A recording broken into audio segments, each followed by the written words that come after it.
that vein. So I would ask you to join me now, please, for the Pledge of Allegiance. I pledge allegiance to the flag of the United States of America and to the republic for which it stands, one nation, under God, indivisible, with liberty and justice for all.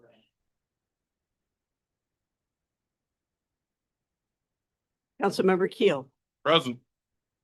Councilmember Brosnan. Present. Councilmember McLaren. Present. Councilmember Vera. Present. Councilmember Soriento. Here. Councilmember Casey. Present. Thank you. Those in the hall, I guess you weren't here when I made the announcement. Would you please take a seat in the chambers this evening if you are participating in the meeting? We're not going to have anyone in the hall anymore. Thank you.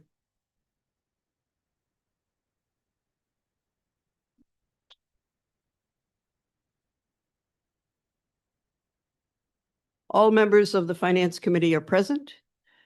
At this point of our meeting, we have the public forum. It is an opportunity for anyone from the public to speak on any agenda item. If you have questions about the agendas, they are in the back. And I would ask that you come forward, give your name and place of residence, and feel free to say whatever's on your mind.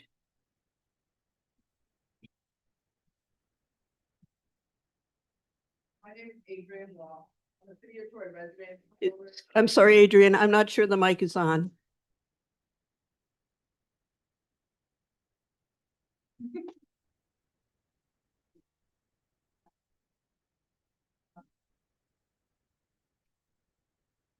Thank you. My name is Adrian Wall. I'm a City of Troy resident, homeowner, taxpayer, City of Troy employee for 20 years. I am the CSEA Rensselaer County Local 842 president and CSEA City of Troy Unit 8251 treasurer.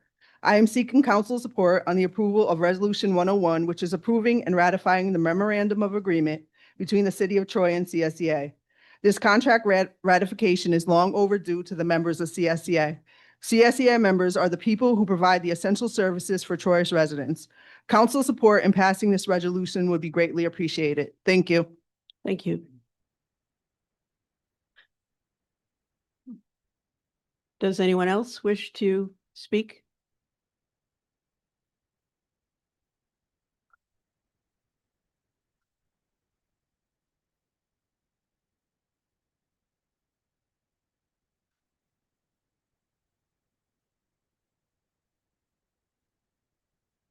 My name is Frances Sweet. I live on Man Ave in Troy.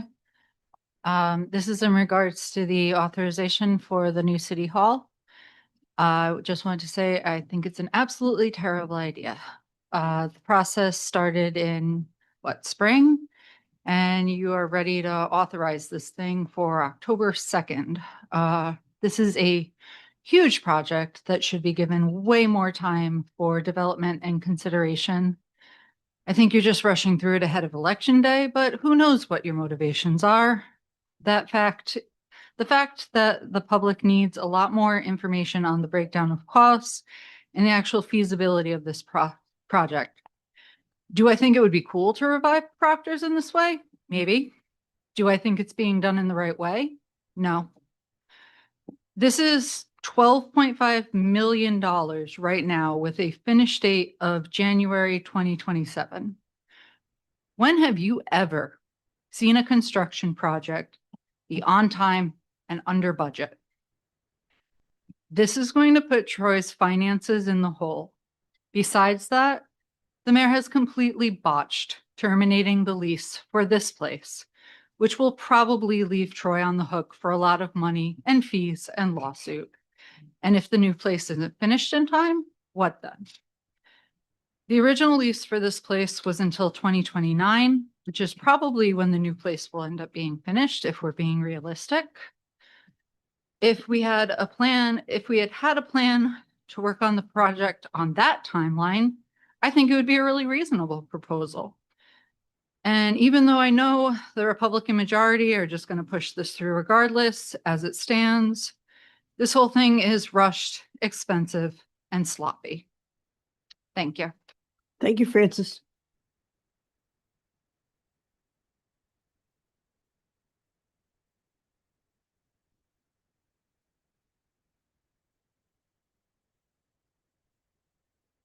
Good evening, everyone. Stephen Maples.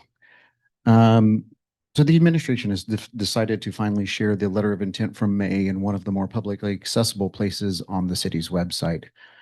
Why did the administration not respect the city council or the people of Troy enough to post it before very recently? Why is it still not on the specific webpage dedicated to posting materials about the new city hall concept?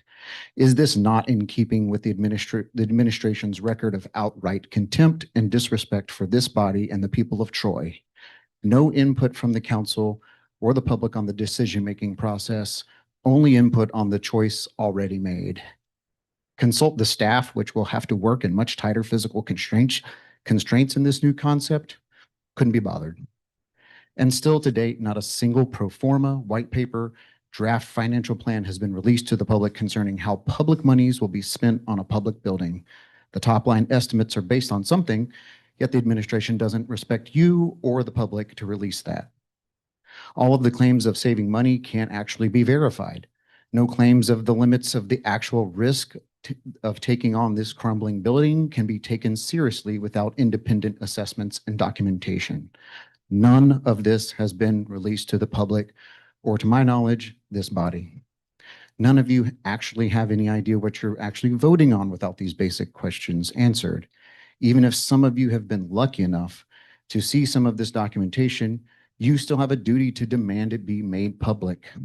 Regardless of whether you support this concept or not, all of you have the duty to table or vote down this ordinance until you and the public receive more information. Thank you so much. Thank you, Stephen.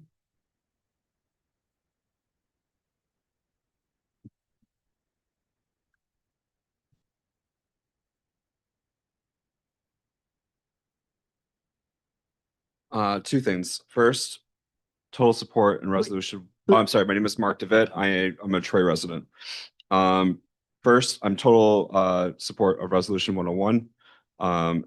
If CSCA is for it, I'm for it. Second, Ordinance 46, this authorization for City Hall. The numbers that we know is 11.5 million to purchase the property through the LDC. And a $500,000 poison pill if at any point we decide that we want to back out of this project. I'm hoping that we can at least consider decreasing those funds. So like $500,000 for design costs is astronomical. Another number that we know from a different historical renovation of a very much the same like theater is $40 million, which was what it took to renovate the Proctors in Schenectady. So when you are really looking at the cost of this project in terms of renovating Proctors in order to be usable by the public and by this body for the use of City Hall purposes, we're not looking at 11.5 million. We're looking at way more money than that. So any type of point of savings that we're talking about is just not on. It's just not happening. It's way more money than that. If there has been information about what kind of decision-making processes that this administration has used in order to satisfy this project as being the project, none of that information has been provided to the public, nor has it been provided to members of City Council. I do not know how you can make this decision. I really don't. I don't know how you've made the decision so far. There's no information about this project that allows you to make a decision that says, yes, you are putting us as the taxpayers on the hook for millions of dollars with no real information about what this project's actually going to cost us and whether or not this is actually going to save us any type of money. Thank you. Thank you, Mark.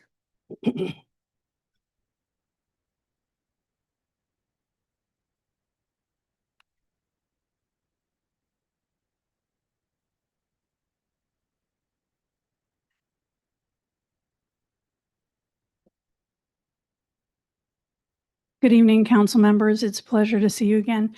My name is Frankie and I'm a resident of Troy. I'm here tonight to urge you to put the brakes on the relocation of City Hall to the old Proctor's Theater. We've all heard someone say that they want to buy and renovate an old 1850s farmhouse or a historic church. They're excited to own a piece of history and they can imagine endless potential. But those dreamers are often wearing rose-colored glasses when it comes to the financial realities of their projects. Those dreamers need someone to ground them in reality, especially if they're biting off more than they can chew. And the mayor and her administration are certainly biting off more than they can chew with this proposed move. They want to buy a dilapidated historic gem that they think they can polish up with millions and millions of our taxpayer dollars. But the reality is that the old Proctor's Theater will be a drain and a strain on our city's resources for decades to come. The mayor's unilateral decision to move City Hall to Proctor's was reckless and impulsive. But you may have some chance to carefully consider all of the financial risks and ramifications of this move. So now we need you to be the voice of reason, to ground us in reality. Otherwise, we'll all be party to a never-ending renovation, saddled with all the disruptions, delays, and cost overruns that plague any major renovation. I don't want that, and no one I know in Troy wants that. So I implore you to please be the fiscally responsible adults we elected you to be and help us to stop it. Thank you. Thank you, Frankie.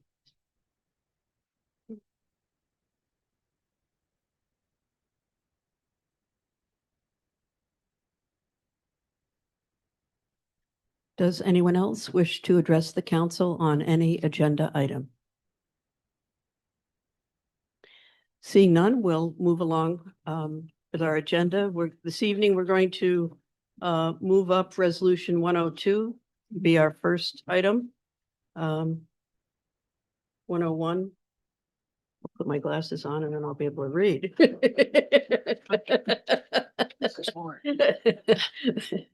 Probably the firefighters in the audience would be happy if 102 were their contract, but it's not. 101, resolution authorizing and ratifying the memorandum of agreement by and between the City of Troy and the Civil Service Employees Association. Council President Steele, Councilmember Casey, at the request of the administration. Do I have a motion? Motion. Councilmember Brosnan, second. Second. Councilmember McLaren. Discussion, Council President, resolution 101. can I, Councilmember Sorian. can I ask, Rick to come up?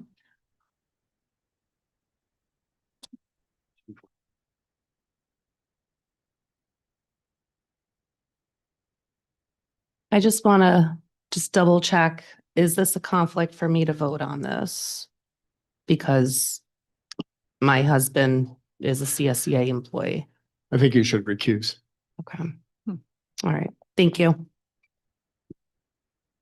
Thank you. Yep.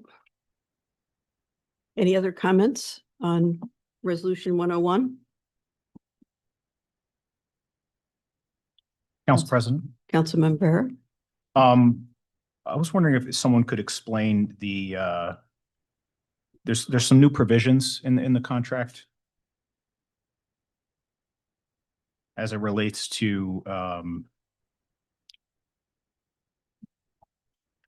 I believe it's like the employee handbook could be updated or something along those lines. And there's another provision in there regarding vacation time.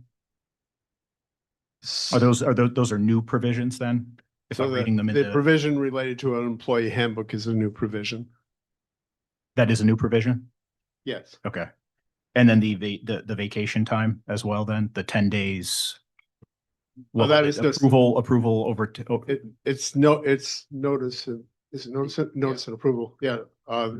If it's more than 9 days, it has to go to the Okay. deputy mayor. okay, and those are both, those are Those are not both, stipulations in the current contract, those are additions. those are both new. Okay. Yes. Thank you.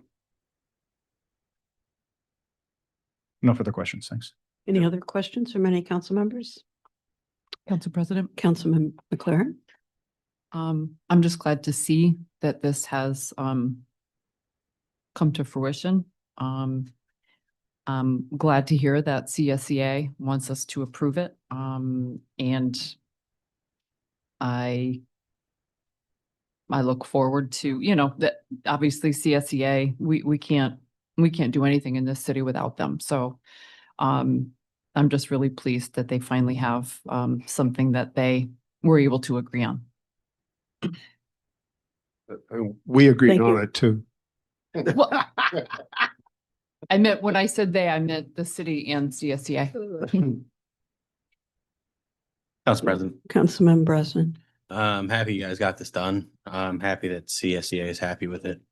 I am a little unhappy with how long it took, but we're here now and no point in looking back, and hoping in the future we get it done faster. Thank you, guys. Councilmember- I was gonna wait till the regular meeting.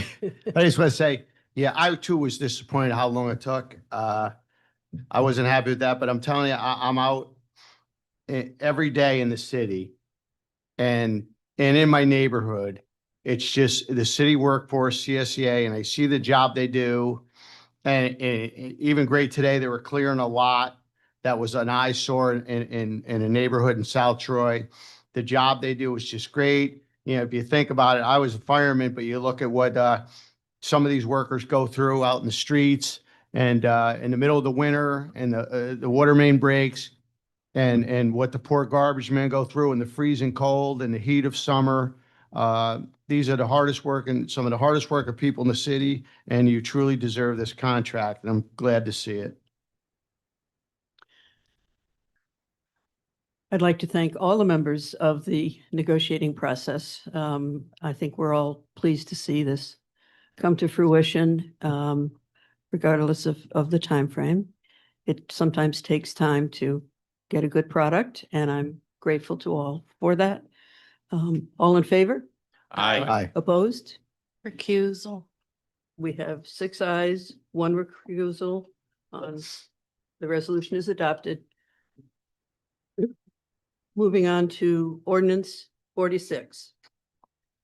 Ordinance authorizing the mayor on behalf of the city of Troy to enter into a development agreement with the Troy Local Development Corporation, Troy LDC, JRN Development LLC, DBA Columbia Development Companies, Columbia Development, and Columbia Proctors Realty LLC, landowner, to develop and convert the former Proctor's Theater facility into a new city hall. Councilmember Casey at the request of the administration. Is there a motion? Motion. Councilmember Brosnan, second. Second. Councilmember Keel. Discussion on the ordinance. Council President, Councilman Brosnan.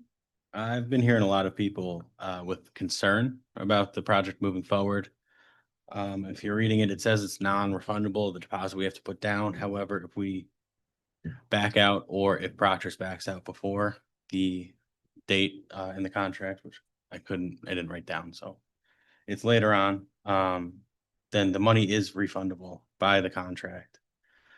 Someone just compared it to Proctor's and Schenectady's, which was $40 million. That was to renovate the entire project, the entire building. We're basically adding an addition into the building, so it won't be $40 million. It'll be the not to exceed limit of $11.5 million. Maybe rest more comfortably because it's in the LDA, and not to exceed means not to exceed. Thank you. Thank you. Council President Steele. Councilmember Casey. I just want to say, when it was first announced, it wasn't exactly on my radar. I wasn't sure. And I heard a box in a box. I wasn't sure about that. But then I along with others, I heard things, but then we took that tour and we saw all the people that toured it.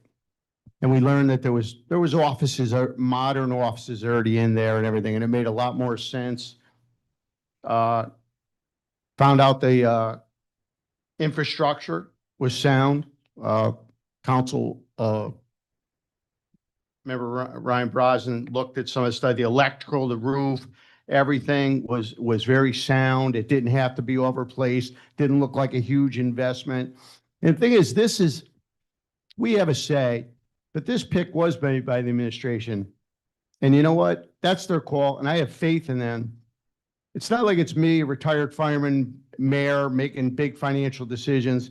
I have faith in Carmel because she ran a state agency for 6 years with a huge budget, with large projects and large investments, and she ran it successfully. I have faith in her, and I have faith in her pick of this city hall, and that's why I'm in favor of it. Thank you. Council President, Councilmember Brosnan. just to be clear, I'm not an engineer. That's important thing to state. I'm just an electrician. I took a tour. I did. The foundation looked good. The roof has a couple patches in it. The $11.5 million is partially to replace the roof, not because it was so bad that it's deteriorating, but just if you're spending $11.5 million, you should probably put a roof over it so water doesn't destroy the entire building. It's just a smart thing to do. The electrical and the HVAC coming into the historic section would be coming through a wall that is non-historic and feeding it. So the existing electrical for Proctor's not up to date, not up to code, not UL listed. However, from the other side of the non-historic, that electrical system looks good, and we're going to be branching off of that. So that part looks good, just to be clear. Thank Not you. using the Thank you for 1%. clarifying that. Does anyone else wish to comment? Council President. Councilmember Farrow. I have a couple of questions for the administration. Who's ever most familiar with the contract itself?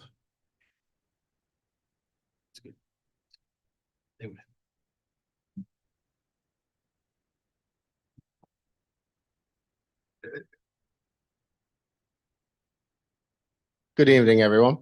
Good evening. The $500,000 developer fee, Councilman Brosnan said that should this project, not be completed, or should we not get to the end of this contract, which seems like it's the issuance of a construction contract. Is that correct? The GMP contract? That's the end of this agreement, is the issuance of that contract? So, yeah, so if we get to the point where the city ultimately doesn't end up entering into a lease for the LDC, which is really, just to throw this out there too, is one of the biggest things that the council will ultimately consider. That means that the project ultimately will not move forward if we don't get that lease, doesn't get your approval. And at that point, the LDC has provided and allocated $250,000 on their end. This would be an approval of $250,000 on the city end. The costs that have been already incurred by the developer and the construction team, whatever those end up being, to not exceed $500,000. It is a little bit of a breaking up fee to any costs that have already been incurred. Otherwise, it will go in as equity to the total So deal. it's not refundable. The $500,000 isn't refundable. If we were to make it through several of these milestones and a lease were not to be agreed to, we would be on the hook for developer fees incurred through that date, correct? Based off of the costs that we incur. So again, if through this process, we've incurred $240,000 worth of costs, that's the LDC portion will go towards that. I just want to clarify something. So I think you're talking about the development fee, or is it developer? The development fee. Okay, yes. the development fee. Okay, so Are I there just two want, different $500,000 fees? I just want to be sure that we're using the right term. here. Yeah. Okay, so there's a development fee of $500,000 that is being paid by the LDC. The first $250,000 of that is being paid by the LDC. And the second $250,000 will be paid by the city if and as necessary. The development fee is strictly a reimbursement fee for the costs that are documented by the developer during the due diligence period and for the preliminary design work and all that sort of thing. Okay, so Okay. the 250 from the LDC and the 250 from the city, that is to reimburse the developer for engineering, architecture, design costs, all of that. Correct. But then you're saying there's a developer fee. It's not in there. Oh, if it's not part of the LDA, then that would be something that might arise at the time of the lease, or so as part of the guaranteed maximum price contract. It's not something that's committed to in the LDA. And But it is something and- that sounds like is being considered. it's been talked about.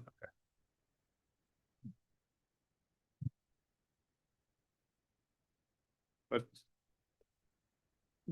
you were right, I think, in your first Well, I'm only asking, assessment that nothing goes forward if the lease doesn't happen.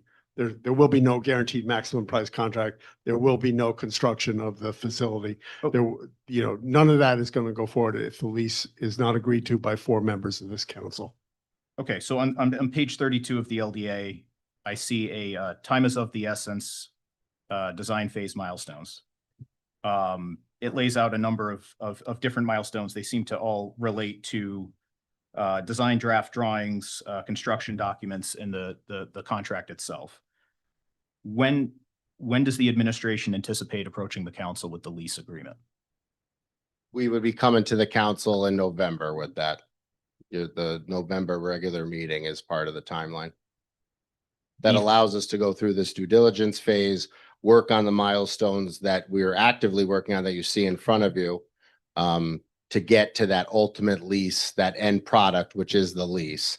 Which again, that's the soul, because I know we hear too folks talking about tax raises and different costs to the city. It's very simple. That number, just like what we budget for every year for the rent that we pay here and what we pay for where we currently are, that is the number that will pay to be in the new city hall. That's the most important number for the city and for the city council to consider, because that's truly that's the cost the city is incurring, that annual lease payment. Well, if I read the documents correctly, the lease that's being talked about is triple net. Is that correct?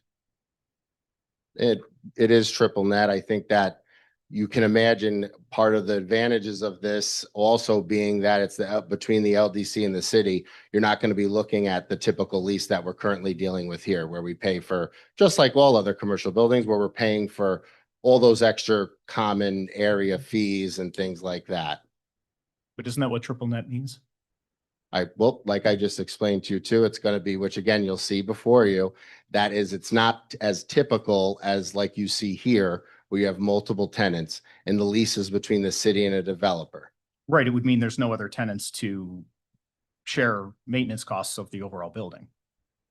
Correct. Right. So that those costs would be passed on directly to the city then. That's what a triple net lease is. All maintenance, And any just like cost we've associated with the stated, building. correct, just like we stated before too, the city currently maintains the floor and everything that we have here as well.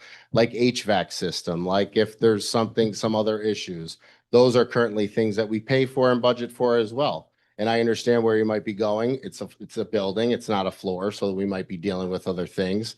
Going with this due diligence period, that's why we're making sure that things like the roof, we are getting a new roof. You will end up seeing the city having to budget for a little bit more in its facilities once we get into here for different costs. But again, not anything that's not manageable, or that, again, we're on the hook for our maintenance on the floor now. Well, it just seems to me that if the LDC is borrowing $11.5 million, This LDA says not to exceed $11.5 million. That exact amount that ultimately ends up getting borrowed is continually, as of right now, being worked through. It's not to exceed that amount. That's what the LDA says. So it very well could come back under that. Those are things that we're currently working on. As some people have noted before, there was a $12.5 million number thrown out there as well. And now that's back down to 11.5. We've engaged other, architecture firm that's working with us on the due diligence, making sure that we're going through all the design phases, making sure that the costs are accurate. Those are the things that we're currently working through, and that's what this formalizes. oh, on Exhibit B, page 29, what does the acronym FFE stand for? That would be requirements. furniture, fixtures, and equipment. Okay. So as of today, we've completed the steps 1 through 3 on that. So we've developed project fit up FFE requirements. and the site and floor diagrams? Are those the documents that were shared with the public earlier? So those are documents that are still, the documents that were shared with the public when we went around and did our informational meetings and tour of Proctor's. Those are getting tweaked and changed still again to this very point, including the FFE. Those are all things that we're continuing to work on as we go through this phase of the project. That really could be considered preliminary, your preliminary design part of it before we formalize the construction documents. So what's the total square footage then that we're sitting at with those documents? I want to say, I don't have it right in front of me, but I still think it's somewhere a little over the 10,000 square foot range. It's very I mean, close to total. of the total of the space that the city is occupying, that which The would dictate the total floor space plan. the city would occupy in Proctor's. Yes. So the total, I'm sorry, I think I said 10,000, we're 30, somewhere in the low 30,000 square foot range. With approximately 10,000 square feet to be constructed, the box in a box concept. There's the box in the box, exactly, yep. Then there's, of course, the parts of the building that are still intact and secured and are going to be saved for the future, but that we won't be utilizing. Is there any other space in addition to that? We'll call it 31,000 square feet that the city's considering improving or otherwise using? Not at this moment, but that's another benefit of this project, that's something, instead of a building that we're growing or a floor that we're growing out of, this is a space that we could grow into depending on what the future needs are of the city. We talked about those opportunities that if the city at some point wanted to possibly sublease to an entity like the chamber or things like that, you know, those are all things that can be looked at in the future, whatever makes sense. And then going back to the timeline and the lease, you're saying that the council may receive a lease to consider in November. Would that be before or after the draft design plans are available? That would be after the floors and the structure, everything is going to have to be designed before we get to that lease, before the lease becomes 4G, because that final number is going to translate into what that annual lease payment is. So we wouldn't have to entertain the lease until after the draft design set is available. Correct. So then going back to the fees, that would, again, am I interpreting page 32 correct, that the city, or I should say the LDC, would owe $200,000 to the developer through that milestone? There's 4 payments listed on page 32, right? Yes, and those are Okay, so then the costs are only going to be what they're going to invoice you hours then? It's not like a lump sum payment? it's actually, it's the actual work that they're putting into it that would ultimately end up being paid. Okay, so If that's what you're- okay, so then the preparation of the draft design set would not cost more than 200,000. Correct. Okay. I'll give somebody else some time here. Council President, Councilmember McLaren? do we have a ballpark of what's available in the capital H fund that this fee would be coming out of? I want to say that there is somewhere close to $600,000 in that capital fund. It is a older capital fund. Our comptroller did go through it to verify, which, you know, takes a little bit more work than you would actually think to make sure that the actual money is in there. So that's why I'm giving you a ballpark, because we were very confident and okay with 250. There's definitely more money in there. It's just what exactly is that range in it, because, you know, just that old of a capital count, you want to make sure. Okay, and just for my clarification, because I'm not sure I understood the answer, when it comes to refunding, if this were not to move forward after some of those costs were incurred, would we get back what hadn't been spent, or it's So gone? correct. So we would not, nothing is going to get spent until we get to that lease. Okay. So if we get to the lease and you all approve it, that will ultimately end up that 250 from the LDC and the 250,000 from the city going into the total project. If you do not approve the lease at that point, we would go through and, like Councilman Bear was saying, hours spent and cost of doing certain designs, get that total price, utilize the first bucket of funding from LDC first, and then whatever might exceed that, we would dip into the city. So just to give an Okay. example to help answer your question, let's say that that cost ends up being $300,000 in actuality. You know, we would see 250 being spent from the LDC, 50,000 from the city portion of it, and then retain the rest of that in that Okay. capital account. That is already assigned for a city hall too, just so everyone's aware. Thank you. Any other comments? Council President, Councilmember Brosnan? there's been some concern over how knowledgeable the administration would be in revitalizing a building like Proctor's. Are you guys using some kind of agency to help you through this process? We are. I'll try not to get offended by that one, right? But I, Councilman President, because I mean, you know, we take on a lot of projects and oversee them throughout the city. Just like you acknowledge, you're not an engineer. We don't assume to be engineers or lawyers. That's why we have a great team too. But one plays them on TV. But yes, the city has engaged a local architecture firm actually right in this building. Actually, the LDC has, I'm sorry, H2M. That's been working through these phases with us. That's helped come up with even the Exhibit B, and it's continuing.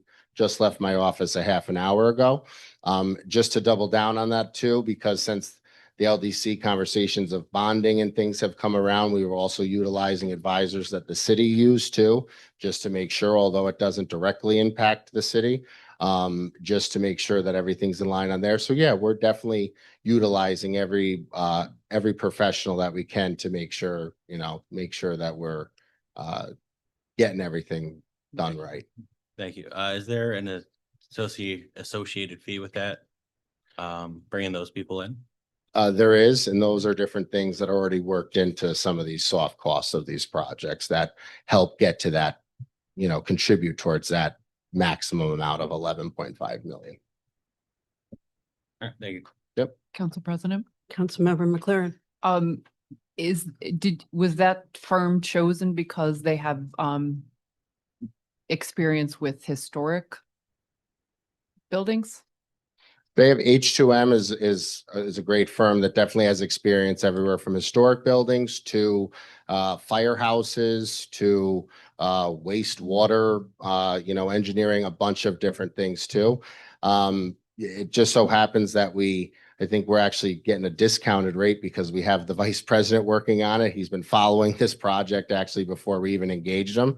So he kind of hit the ground running because he thought it was such an interesting and exciting project. He's been following it along, but yeah, they have a wide range of background in a lot of this type of architecture and projects. Okay. And how much involvement has SHPO been? To what extent have they been involved in the project? So SHPO has actually toured the building a couple times, has already started giving some feedback. I think it's worth noting, because this was really exciting to hear from SHPO, that their top representative said that this is actually a model of historic preservation, to not just preserve and mothball a building, but to activate it. So folks are utilizing it for its longevity, can walk through it to really enjoy its history. It would be great, it would be one thing that the outside of it just looks good forever, and hopefully it doesn't start to fall down if somebody doesn't go in there.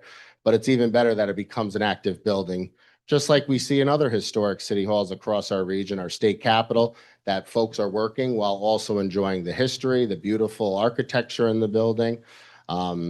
So that is SHPO, that was a great comment to hear that they're actually referring to this as a model.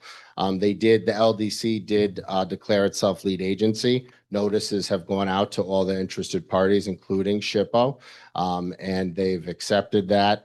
So yes, we've been talking to them and continue to work with them on this project. So they are involved, yes. Thank you. Council President. Councilmember Brosnan? So leading into this, there was a lot of public comment. A lot of it was there's a lack of transparency so far in the process. is there a commitment to being more transparent throughout the process as like SHPO and people are signing on? Would you be able to put that in the update for the Proctor's Theater project? So a couple things, and thank you for that question, because I do want to note that and just want to be clear on a couple things of the lack of transparency here. A lot of the ways that these projects work, this is very in line with what these projects are too. I just have to say, just to be as blunt as possible, our mayor, before she was overwhelmingly elected to be mayor, was talking about getting off the 5th floor and into a city hall 4 years. I think actually even committed a small committee years ago of folks that might have suggested the ICC. Very transparent about what her goals were going to be when she came into office. It was one of the first things that we went into. We opened up an RFP process, just like what we do when any of the projects that we take on. RFBs are RFPs. That's the exact thing that we do. Then going through those buildings, that criteria that was public all along, this was the only building that fit right into that criteria. So, and then we went on hosting walkthroughs and things like that. We've received the public comments and have incorporated some things in that. We've talked to different staff members all throughout City Hall to make sure that we're giving them enough storage, that this is something that we don't realize they might do every day that is needed. So everything is posted online as well. But yes, we're definitely committed to transparency. SHPO has to sign off on it through seeker. So of course, everyone will be aware of that. But the lack of transparency thing, I mean, I don't know. I think our mayor's out there every day updating the public on everything going on, whether it's people's garbage being picked up or to the city hall. So, I mean, I often joke with her, sometimes she takes too many phone calls and messages. But so that lack of transparency thing, I just have to critique that, because I know that some people are used to the past in the previous administrations that would do 8-year-long charrettes, but that's not what's going to happen here. This administration is about action. The city has said that they want a city hall that they can take pride in. They want to actually see something that makes financial sense. They want to see one that's more functionable. And that's exactly what we're delivering on. So I think it's been very transparent, but we most certainly are committed to that. Any other comments? Yeah, I'm gonna keep going. Okay, I think the transparency of intent has been very clear. I think the complaint of transparency is through, now we're finding out that SHPO is involved. We could have put that on the page during the public comment period. People were looking for the line by line, what we pay now versus an estimate of what we would pay while we're in there. We were told that was going to be coming out, and then it didn't come out. So that's the kind of thing people are looking for. So would you be able to, moving forward, commit to doing stuff like that? So back to that again, people not knowing SHPO was involved. I don't know how, because it's been brought up at every time we talk about it. They have to be involved through the seeker process. Again, part of those public informational meetings that we did show comparisons. We showed that where this rent is now on city floor, a 3% escalation, where that brings us, where that we're going to be presenting forward to everybody that fixed rate of somewhere around that 650 or so range. Those are still numbers that we're working towards. So before you get that lease too, I'd be more than happy to show you the straight deadline that the rent, that the payment we're going to be making at the new at Old Proctor's new permanent city hall goes like this. And that if we stayed here, how it skyrockets. I would love to be transparent about that, because it's one of the most exciting things about the project, and that we'd have more control of our space as well. So most definitely want to answer everybody's questions and make it as transparent as possible too. And listen, just like it's everybody's right. You support the project, that's your right.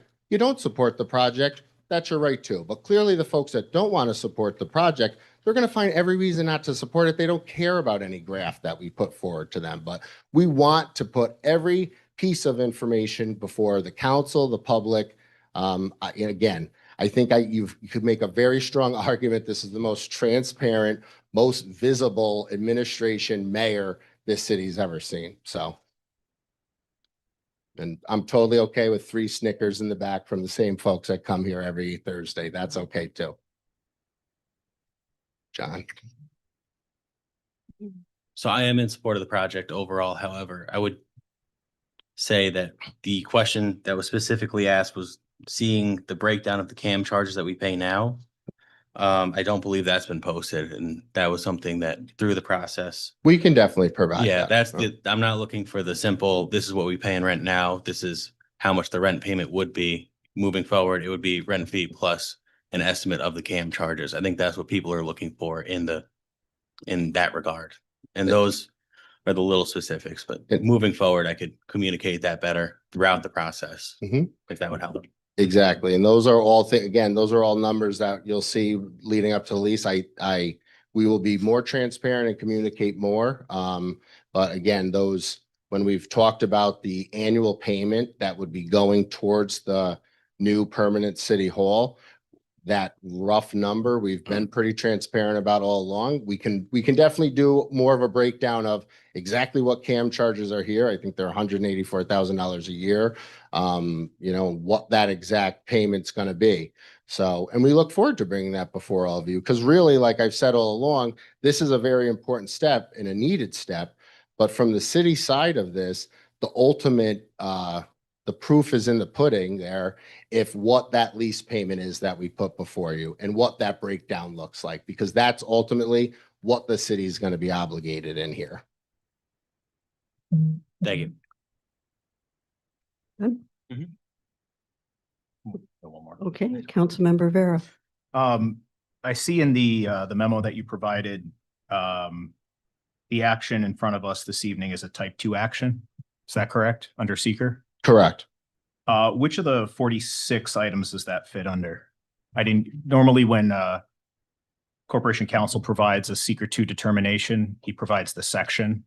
I Do we bet I know- have it on my phone. If it does, it 24, 27, and there's one other one that partially applies. I forgot the number. Okay, no, 24 and 27 was what I had written 24, down. Thank you. 27. which for everyone that might not know the seeker regulation off the top of their head, which is good for you guys, is, that discusses the preliminary planning phases, which we're in. Okay, thank you. Thank you. All in favor? Aye. Opposed? No. Ordinance 646 is adopted 4-3. I hope those pledges of transparency are valid. I just would remind you, I asked for documents back in March and never received anything. I don't consider that transparency. I consider that stonewalling. Ordinance 47. Ordinance amending the 2025 general fund budget. Council President Steele, Councilmember Casey, at the request of the administration. Is there a motion? Motion. Councilmember Soriento with a second by Councilmember Brosnan. Discussion on the ordinance. All in favor? Aye. Opposed? Ordinance 47 is adopted 7-0. Resolution 99. Resolution designating the Troy Local Development Corporation, Troy LDC, as an on behalf of issuer of tax exempt bonds for the city of Troy. Councilmember Casey, at the request of the administration. Is there a motion? Motion. Councilmember Brosnan, second. Second. Councilmember Keel. Discussion.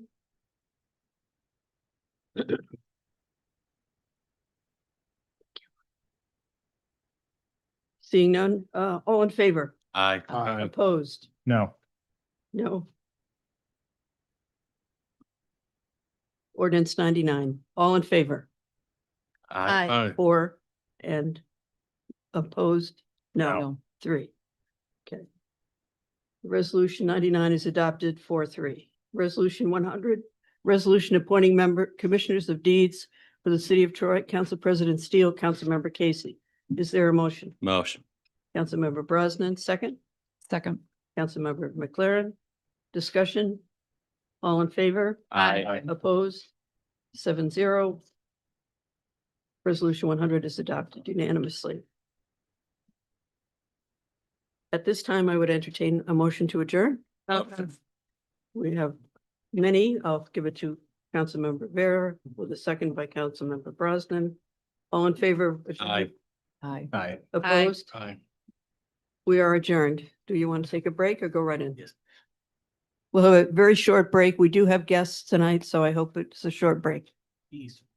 Okay. I'm gonna go to the Make bathroom real it a- quick.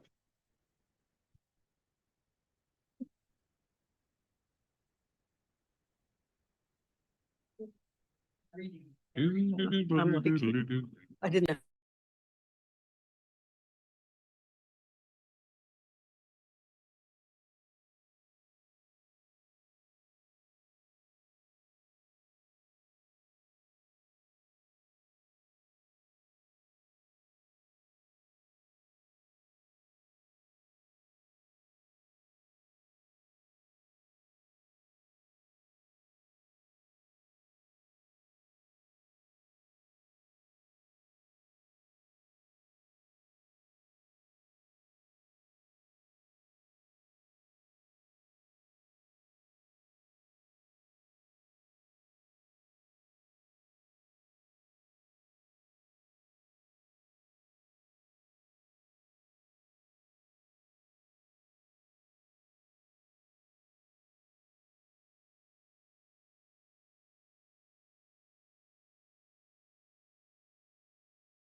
Are we back up and running?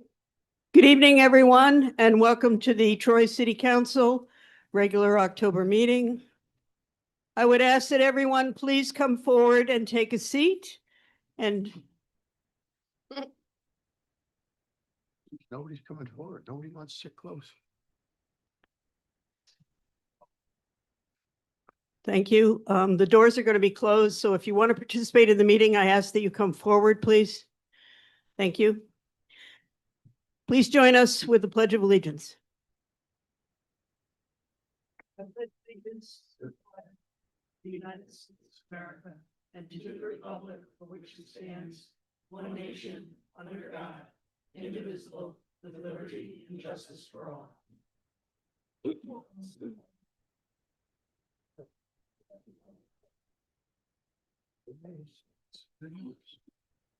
Clerk, please call a roll. Councilmember Keel, Present. Councilmember Brazen, Present. Councilmember Spain McLaren, Present. Councilmember Vera, Present. Councilmember Soriento. Here. Councilmember Casey, Present. Council President Steele, Present. all are present. This evening, we have the honor of having a very special good news item. We are honoring the Color City Cleanup Group. I'm going to let them describe themselves, but I would ask that they come forward for a presentation.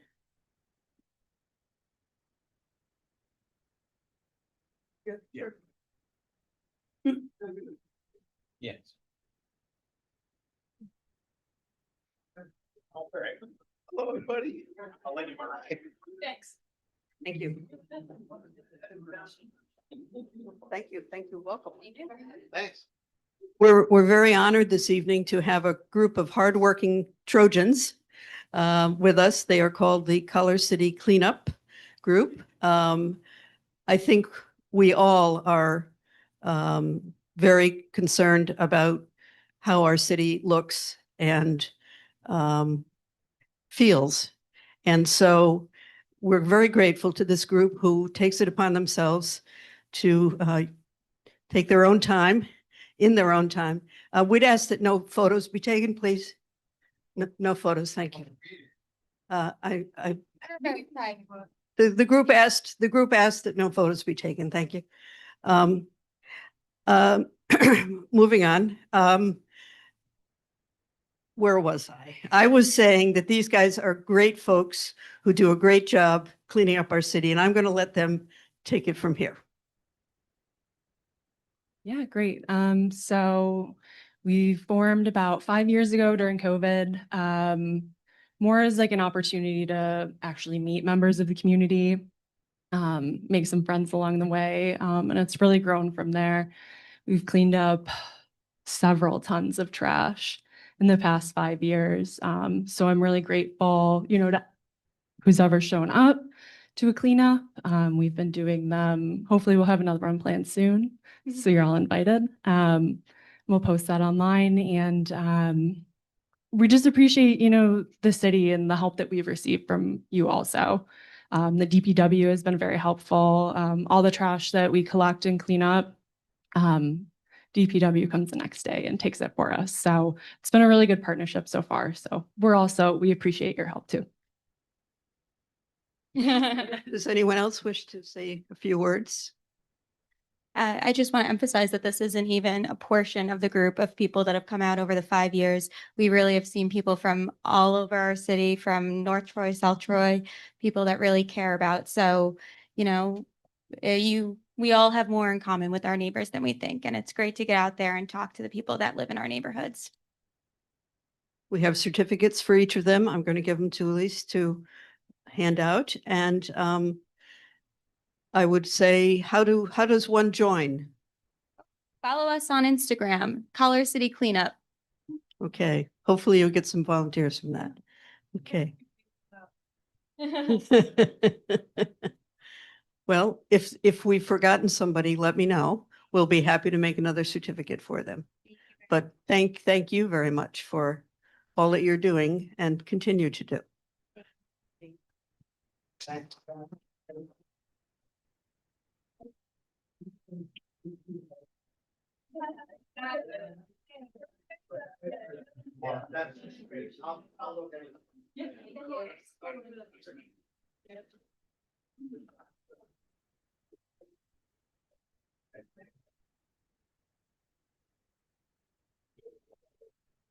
Pull up the next agenda. You get that about right? You're up here. Nice, I'm not sure I can do.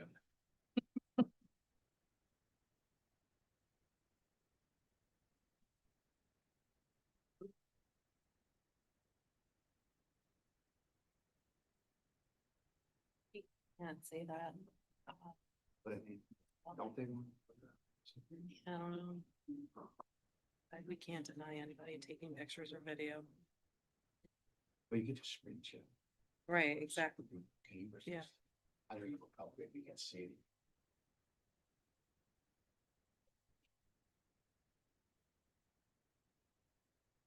Oh, wait, where am I?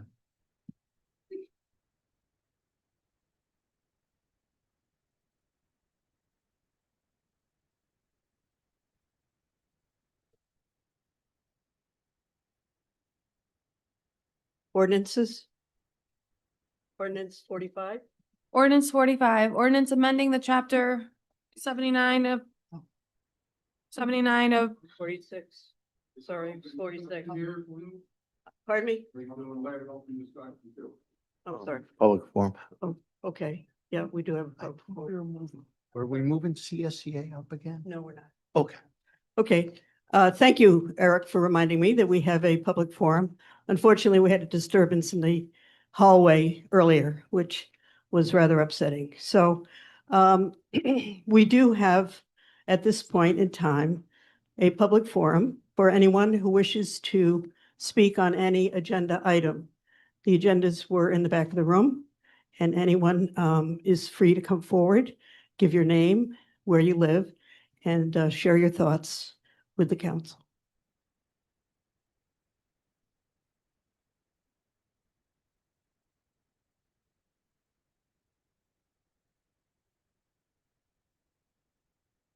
Mark Devitt, City of Troy.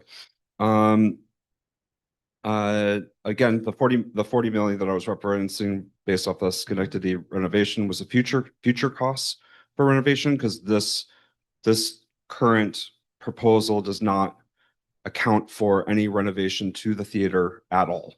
It's just a box within a box, like a box within it. So it doesn't account for any rehab, historical rehab of the theater. So at some point, that will be a cost that is added to the city.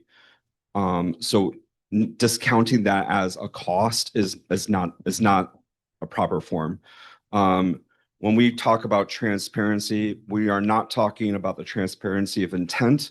We've known the intent of this organization, of this administration from the beginning. No one is questioning the transparency of intent. Documents that we are looking for transparency purposes are the criteria used to determine that this was the proper site. We do not know what the criteria was, how this one met the criteria versus how other ones did not meet the criteria, or what those criteria parameters were. No documents have been released to the general public regarding any due diligence aspect of this project. So we do not have any information by the general public in order to support this or not support this, insofar as any engineering studies that have been done in terms of the building to determine that the foundation is in fact stabilized, any electrical engineering, HVAC engineering, none of that information has been made or disclosed to the general public. So that is transparency issues. When we are talking about transparency, we're talking about documentation that proves that this is a good decision. None of that information has been provided to the public, so the public is unable to make a good decision about whether or not this is going to be beneficial for the city of Troy. And that's what we're asking for, and being told that transparency of intent is the only transparency that matters is a little insulting. Thank you. Thank you, Mark.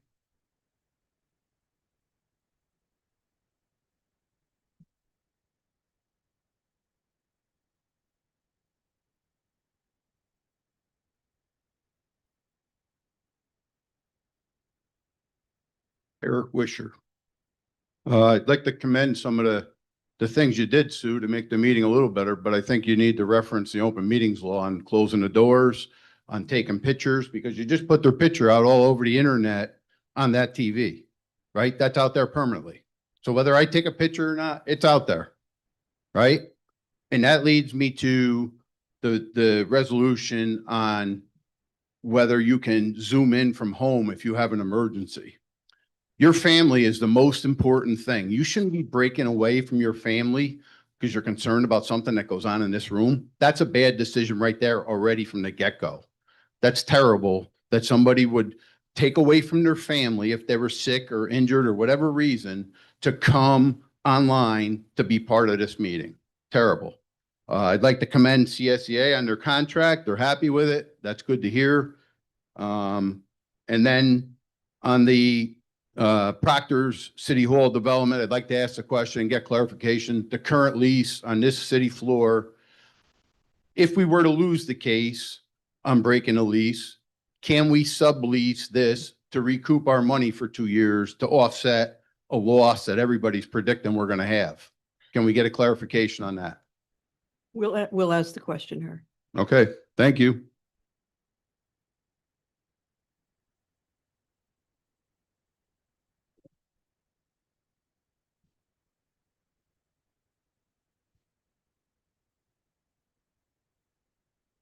Eric Spinner.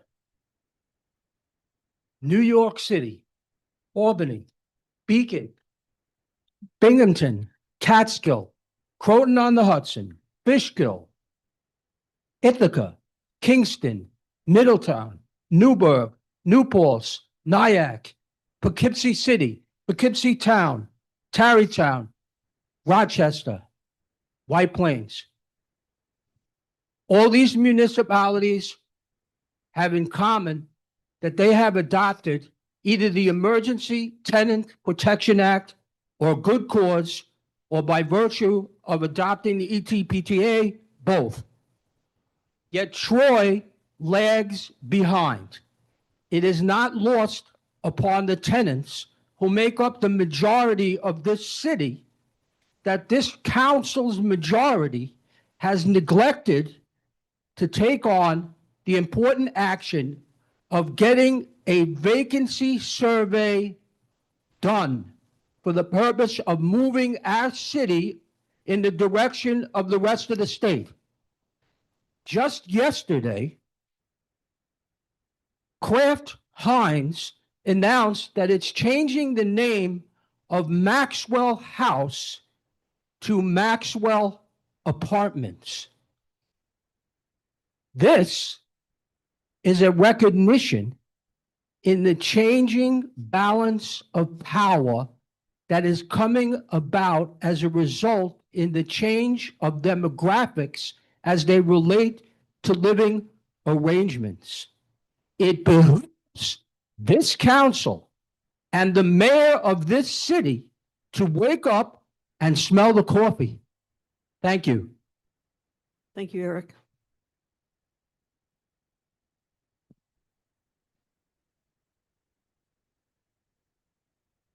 Does anyone else wish to address the council during the public forum on any agenda item? Seeing none, now we'll move on to our agenda. Ordinance 45. Ordinance 45, ordinance amending chapter 79 of the Troy City Code. Council President Seal, Councilmember Casey at the request of the administration. Is there a motion? Motion.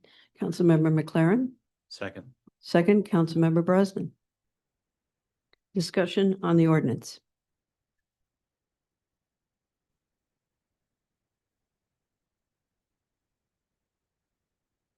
All in favor?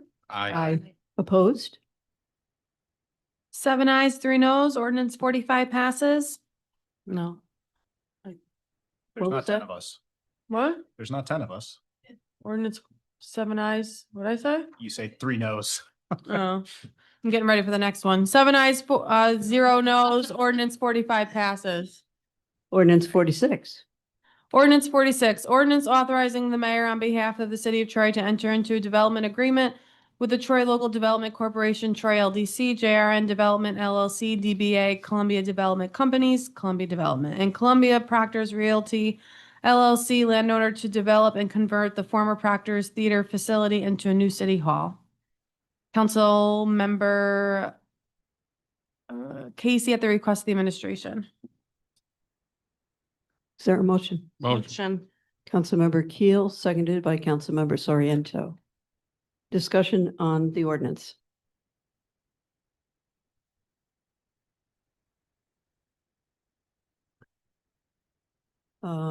We did just vote on this a few moments ago, but I think we'll do a slow roll call for this one. Councilmember Keel, Aye. Councilmember Brosnan, Aye. Councilmember McLaren, No. Councilmember Soriento, Aye.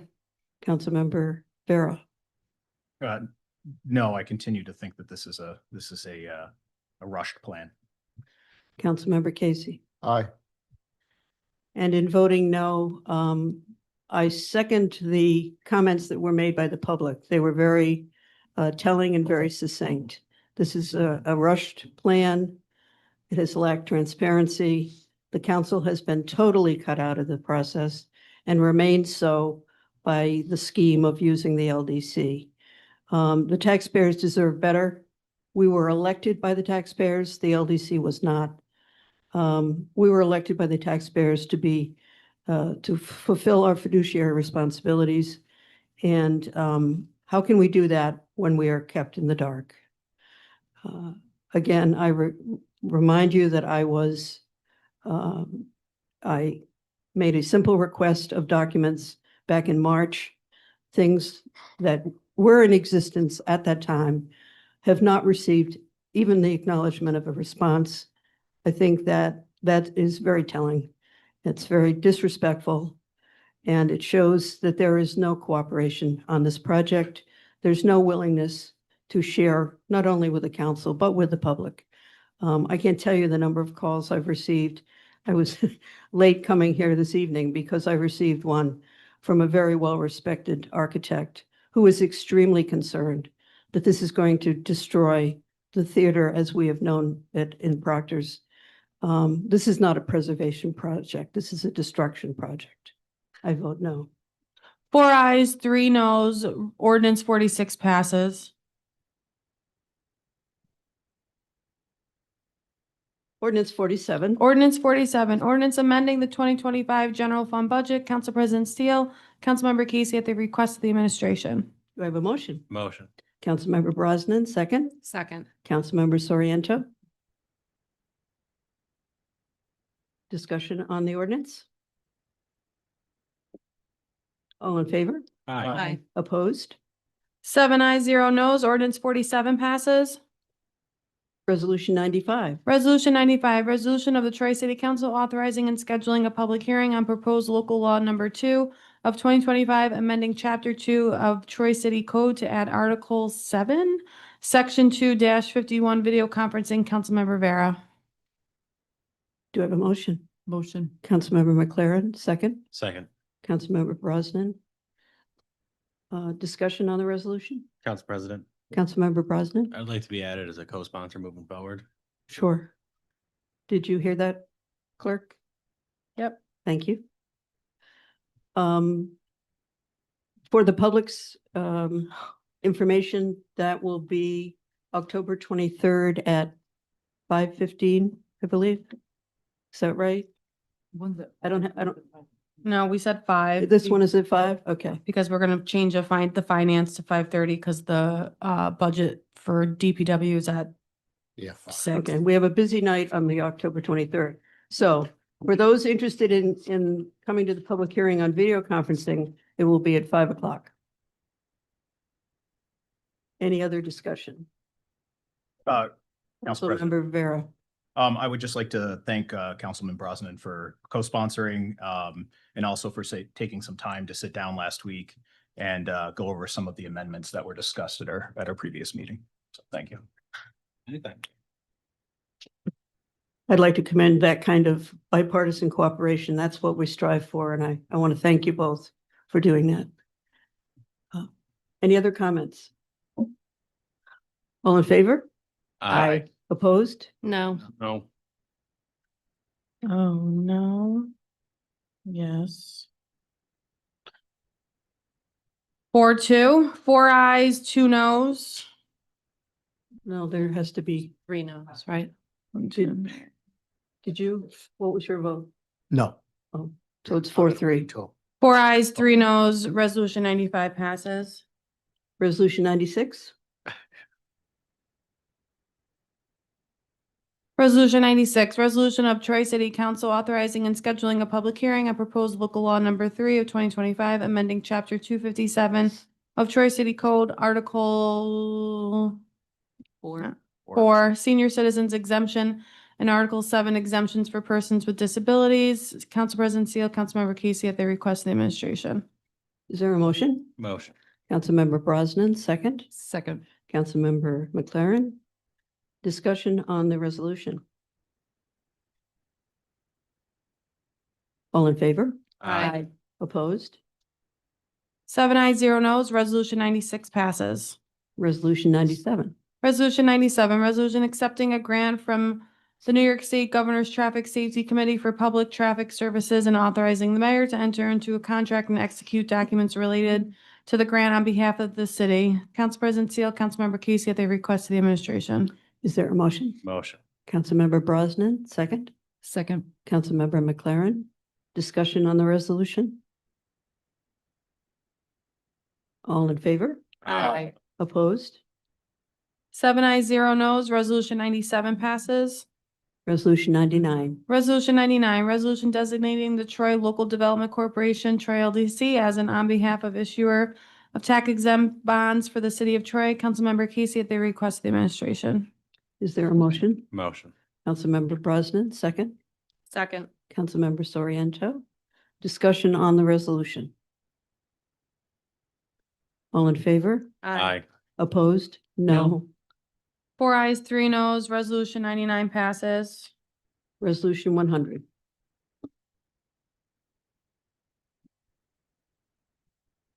Resolution 100, resolution appointing commissioners of deeds for the city of Troy. Council President Seal, Councilmember Casey. Is there a motion? Motion. Councilmember Brosnan, second. Second. Councilmember McLaren.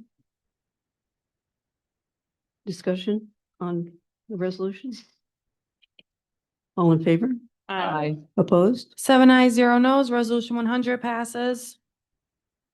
Resolution 101. Resolution 101, resolution approving and ratifying the memorandum of agreement by and between the City of Troy and the Civil Service Employees Association. Council President Seal, Councilmember Casey at the request of the administration. Is there a motion? Motion. Councilmember Brosnan, second. Second. Councilmember Vera. Discussion? Council President Seal. Councilmember Casey? Again, I just want to say how happy I am to see this. And also, as far as labor, the UFA is having their second night of voting. They've agreed on a contract. Son, I really like to see that we're getting these contracts settled. And I'm very happy for the members of CSCA. Thank you. Thank you. Any other comments? Again, I just want to thank all involved in the negotiating process. Glad to see it's over the finish line.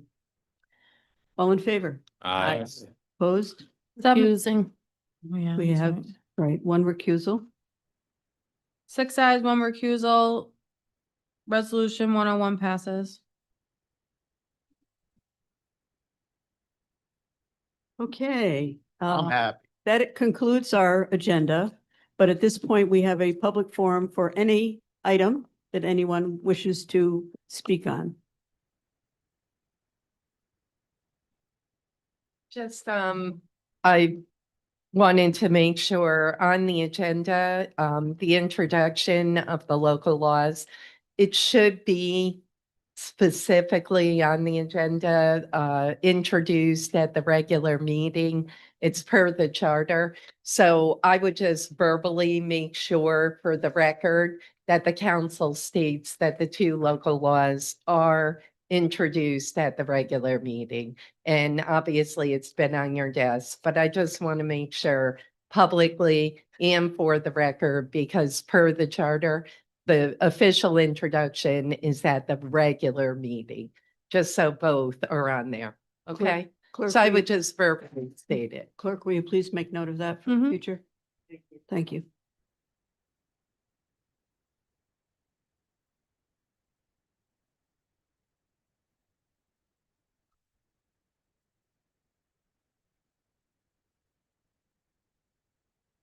I just want to take a moment to address the deputy mayor's dismissive comment about those of us who try to show up regularly to city council meetings. He snidely suggested that regular meeting attendance means we shouldn't be taken seriously. I'd like to point out that those residents who show up regularly are doing their civic duty by ensuring that our elected officials are representing our interests. We're taking our role and our responsibility in this democracy very seriously, and we should be respected. Thank you very much, Frankie.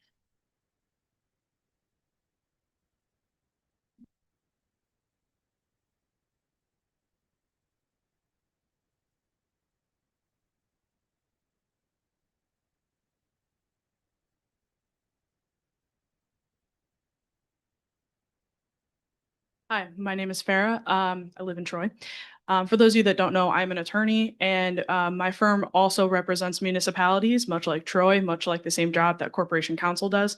And I did want to just say that I commend the council for moving forward with the video conferencing. A lot of the municipalities that my firm represents are taking that next step to bring everybody into the 21st century by getting the public involved.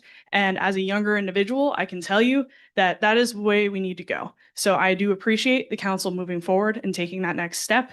And obviously, you know, public hearing still needs to be had, but I do just want to say that you are in line with other municipalities in the area who are also taking that step. Thank you, Farah.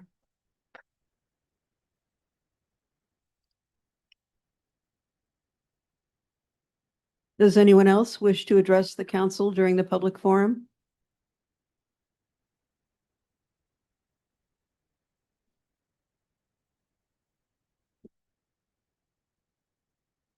My name is Doug Dreiss. Drove school bus for about 4 years in Albany and 6 months with the Troy School District. Noticed a lot of kids get off the school bus and they're, in many cases, they're going to a house where there's single working parents. So probably going home alone while their parents trying to work 1 or 2 jobs. I'm sorry, sir. Would you speak into the mic? We're having trouble hearing Sorry. you. So a lot of the kids getting off the school buses are going home. There's nobody home because their parents are working, single working parents. The thought occurred to me, what if the school district took the gymnasiums, the ball fields, in which the team that usually uses those areas is out on an event at another school? Let's say a Troy football or Troy baseball team goes out to play against Shenandoah. Their baseball field is vacant. Why not take some of the kids that are on the street or wherever they are, bring them in and let them use that field for that amount of time, for that afternoon and that evening? You've got gymnasiums, you've got ball fields, all the schools.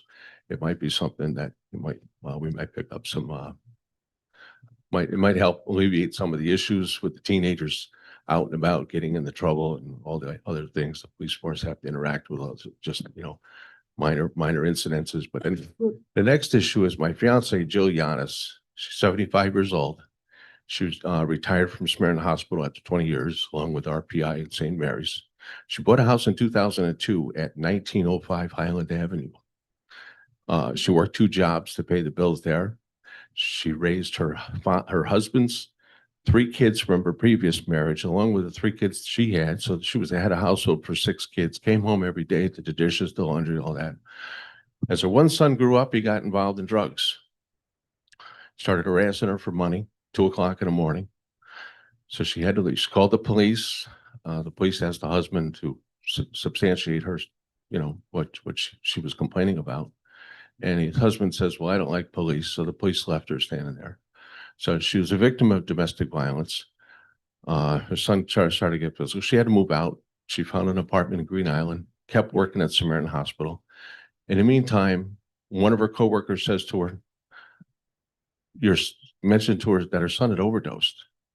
Nobody in her family contacted her, told her son and stepson overdosed on heroin in the house. So after that, her husband has a pit bull. He's a pit bull in there for a year. I go up there and recently, I didn't know her family, her sons at the time. And after the fact, they go up there, scrape the floor, mop the floors because the pit bull was left in there for a year. So Jill's now trying to sell the house. Her husband tried to sell it. He told the real estate people she was deceased. So he had run down to the county and see if somebody had forged a signature and, maybe brought somebody in and said, so he'd find out what was going on there. In the meantime, she'd like to sell the house. There's $23,000 in back taxes now. I would wonder if you might consider any kind of you could work with her on the tax bill. She's currently operating a sewing machine. She's 75 years old. She works at Kay's Caps on Arch Street in Green Island. She goes into work about 6:30 every morning. And everybody there is family, so she gets the hardest jobs. So her phone number is 518-892-4535. Can I give out her email? Hi. Yes, it is. Yeah, you're gonna. Oh, okay. All right. We'll speak to you after the meeting, okay? Okay, Will you stick around? Yeah. Okay, thank you.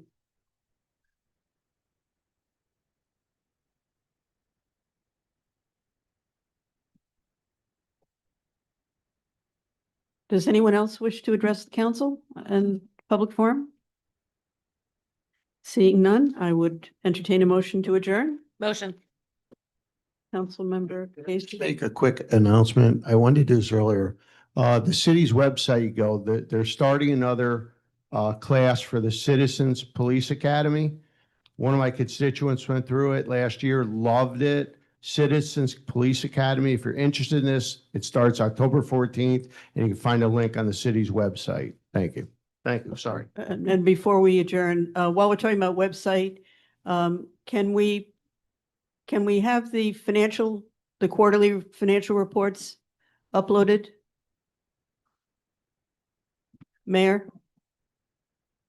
Can you see that the quarterly reports get uploaded to the city website, please? I've had several comments on that. Thank you. All right, now we can adjourn. Motion. Councilmember Sorrento, seconded by Councilmember Brosnan. All in favor? Aye. Opposed? We're adjourned.